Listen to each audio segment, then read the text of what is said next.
Hello, hello guys. Eto na naman, nagbili na ako ng panibagong brand ng diaper para kay Gabi. Nakita ko to sa TikTok. Ayan kasi, may free pa na dalawang hanger. Oh.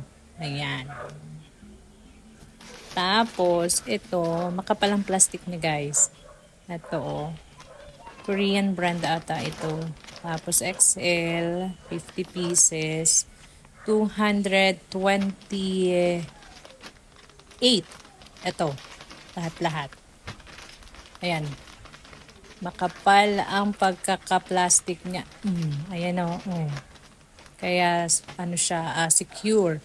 Tapos may animal print siya na sisiw. Sisiw. Na BB or yung XL niya guys, medyo maliit siya sa inaasahan kong size ng XL. So kung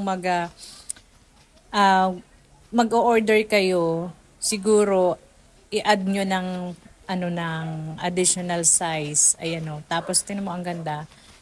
Ayan. Manipis. May mga ganto-ganto pang katulad dun sa mga branded na diaper na nabibili natin na medyo mahal naman talaga.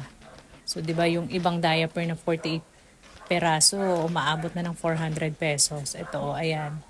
Sobrang dami nito guys. 228 pesos lang to. Nabili ko siya sa TikTok. Ayan. Oh. Di ko na, ayan, ilagay ko na ulit. Ibalik ko na. Hindi ko na ipakita lahat. Kasi pare-pareho lang naman. Tapos yung amoy niya, hindi siya plastic ang amoy.